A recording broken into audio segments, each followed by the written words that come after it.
বন্ধুর মতো বন্ধু একটা দুইটা থাকলেই যথেষ্ট, অনেক বন্ধুর প্রয়োজন হয় না। হ্যালো গাইস, আসসালামু আলাইকুম, কেমন আছেন সবাই? আমরা আলহামদুলিল্লাহ অনেক ভালো আছি। আজকে আমাদের বাসায় আমাদের স্পেশাল গেস্ট চলে আসছে, মানে আমাদের ফ্রেন্ড মুন্না আর জ্যোতি। জ্যোতি যেহেতু ঢাকাতে থাকে, ও রাজশাহীতে তেমন আসে না, বাট যখনই আসে তখন আমরা সবাই মিলে অনেক বেশি আড্ডা দেই। বাট ভাইয়ার সাথে আমার আড্ডা দেওয়ার সুযোগ একবারই হয়েছে, কারণ ভাইয়া তেমন ভাবে আসে না, কারণ ভাইয়া জব করে। আর ভাইয়া বলতে আমি জ্যোতির হাজবেন্ডকে বুঝাইছি, ভাইয়া অনেক বেশি ভালো। আর রাজশাহীতে আসার পরে আমি আমার লাইফের অনেক ভালো একটা ফ্রেন্ড বলেন, ভাই বলেন, সেটা পাইছি, সেটা হচ্ছে মুন্না। ও আমাদের প্রত্যেকটা ব্যাপার এত ভালোভাবে খেয়াল রাখে, কি বলবো আপনাদের। আর আমাদের স্পেশাল ওকেশন গুলার কথা তো বাদই দিলাম, যেমন ধরেন আমার বার্থডে কিংবা আমার বউয়ের বার্থডে কি আমাদের ম্যারেজ অ্যানিভার্সিটি, ও এত ভালোভাবে মনে রাখবে, কি বলবো। মানে আমরা শিওর থাকি যে রাত 12টার সময় আর কেউ আসুক আর না আসুক, কেউ উইশ করুক না করুক, মুন্না আমাদের বাড়ির সামনে এসে হাজির হবে। আর ঠিক প্রতিবারই এইটাই হয়। আর আজকে আমাদের অনেক মজা করার প্ল্যান ছিল, তো আমরা প্রথমে চোর পুলিশ খেলা শুরু করে দিছিলাম। আর আমরা 4জন মিলে চোর পুলিশ খেলতেছিলাম আর অনেক বেশি মজা করতেছিলাম, কারণ মুন্না আর আমার বউ বেশিরভাগ সময় পুলিশ হচ্ছিল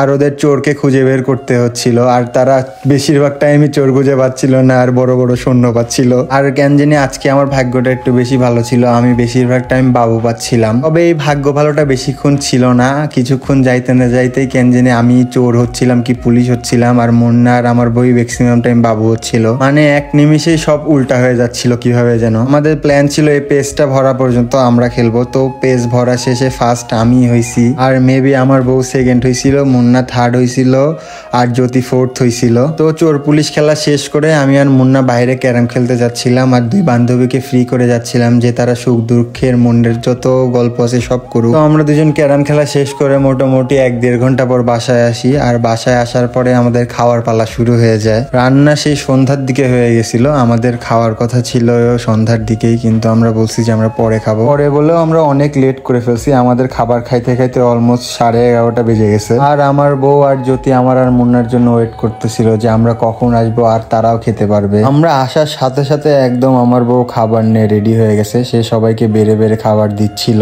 আমি আর মুন্নাই লেট করে আসছি, কিন্তু আমরা দুজনই সবার আগে খেতে বসে গেছি। আমার বউ আর জ্যোতি তারা এখনো খাবারে বসতেই পারে নাই। আমাদের দুজনকে খাবার সার্ভ করার পরে আমার বউ আর জ্যোতি তারা দুজন খেতে বসে। আর কেন জানি আমার বউ আজকে খাবার একটু বেশি নিছিল অন্যান্য দিনের তুলনায়, আজকে মনে হয় আমার বউয়ের একটু বেশি ক্ষুধা লাগছিল, কিন্তু আমি একটু অল্প করে খাইছিলাম, কারণ আমার রাত্রে আবার একটু খেতে হবে, সেই জন্য।